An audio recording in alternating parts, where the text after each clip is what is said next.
Hello, I'm Seth Clevenger, Managing Editor of Features at Transport Topics, and I'm speaking with Edin Selimagic, who's the Safety Manager at Midwest Freight Systems. It's a truckload carrier based out of Warren, Michigan, that began with a single truck back in 2004, and you guys are now up to 386 power units. And Midwest Freight Systems is also one of the many trucking companies that went through a big transition last year with the ELD mandate, moving from paper logbooks to a full electronic system. Now, Edin, I wanted to ask you to provide an overview of that transition for me. What was that like? To make that move from paper to electronic, and how difficult was it to go through that transition? About a year prior to the mandate, we started to install all the ELD units into our trucks, and that kind of got the ball rolling for us, put us ahead of schedule. As far as any difficulties, I'd say the major difficulty is, the driver kickback at the beginning. They were not for the change, and it made it a little difficult to kind of convince them to switch over. But as the mandate approached, they sort of figured out that, hey, this is not going away, and this is something that we are going to have to live with. And after that, they accepted it, and asked for as much training as possible, and wasn't too difficult. As Okay. We thought it would be a lot worse, but didn't have too many problems. Okay.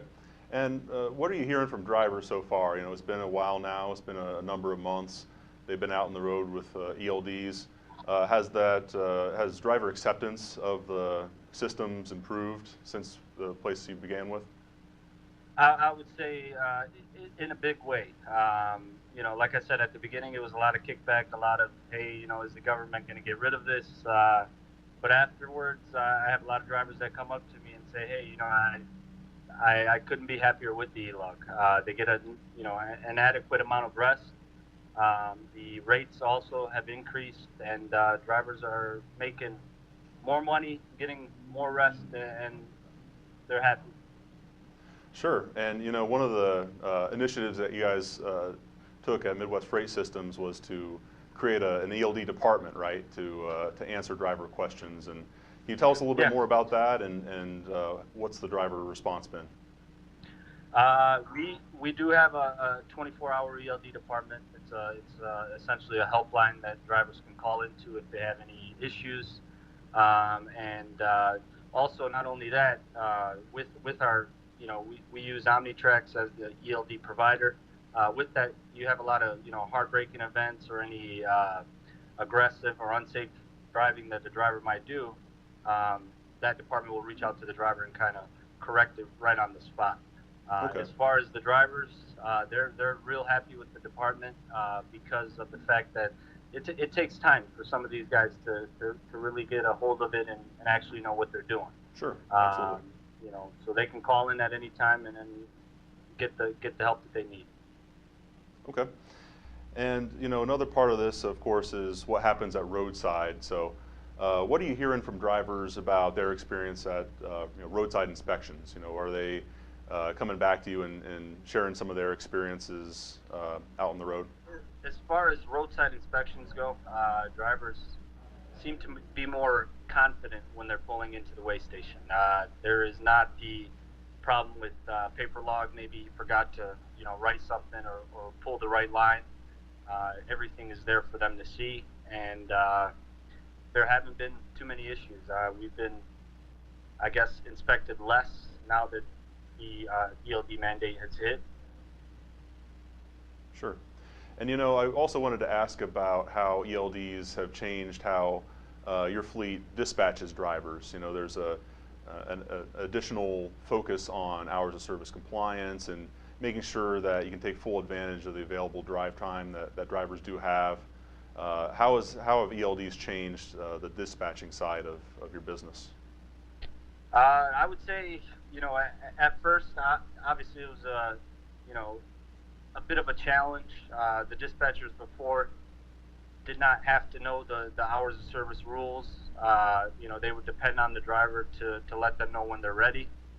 Now they see when the driver's going to be ready, and it gives them time to plan ahead and then get them on the right lane. Sure. You know, and you alluded to this earlier, but I wanted to circle back to it. You know, since the rollout of the mandate, you know, we've seen freight capacity really tighten. You know, at the same time, we also just see a good freight market. We see economic growth. Maybe that's, you know, a big factor in it too. But what are you seeing in your operations? Are you seeing that you know, freight demand is really high right now, and there's a lot of loads to move? Yeah, I would say that, you know, there is, it created more of a level playing field. So now, you know, you don't have one driver that's taken away from the other one. As far as, you know, the negligent drivers that were, you know, abusing the e-logs or paper logs are forced to run by the hours now, and you know, the drivers that were doing what they were supposed to and running legally, it's more of a benefit to them. Now it's, you know, they're able to make the money. It's not as slow as in the past, and it's really you know, improved a lot for the drivers. And you know, another piece of this is that you know, when you have a hot freight market, when there's a lot of shipments to move, rates tend to go up, and you know, we're generally hearing that that's been the case across the board. You're seeing that in your operations as well. Yeah, you know, from the expedite and dedicated side, there has been an increase in rates, which you know, for companies like us, it's a good thing. We're able to, you know, take some of that increase and give it to our drivers. You know, now, you know, drivers all want to make a certain amount per week, and across the board, carriers have brought their rates up, so that helps us, you know, give drivers an increase. Sure. Good. You know, you mentioned some of the other ways that your fleet is using the technology apart from electronic logs. So could you maybe give us some examples of how you're benefiting from the technology beyond pure, you know, hours of service compliance and electronic logs? What are some of the other features that you're taking advantage of? It really helps the safety department in a major way. We're not second guessing ourselves anymore. We're able to see, you know, right in front of our eyes what's going on.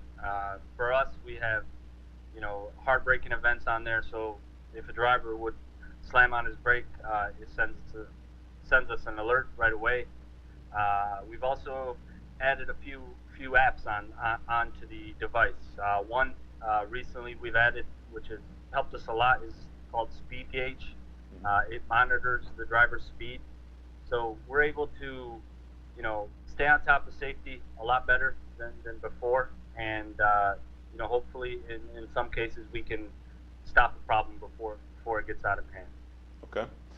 And you know, last question I'll leave you on here, Edin, is just taking stock of you know, really a big change in the regulatory landscape for trucking. You know, ELDs, you know, the ELD mandate was a big change for the industry.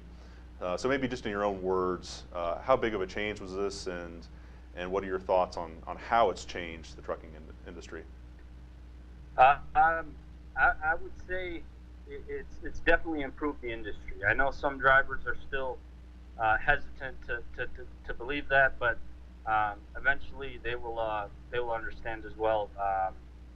It improves safety. It improves the public safety, which is very important. So as far as the e-logs go, I would say it's a major improvement in the industry that will only get better through time. Great. Well, it'll be interesting to watch in the months and years ahead as the industry continues to move forward with you know, more technology on trucks, and maybe that can open up some new possibilities moving forward. But I think that's a good place to leave it off. So thank you very much, Edin, for taking the time here to chat with us. We appreciate your insights. Thank you. Thanks for having me. You bet.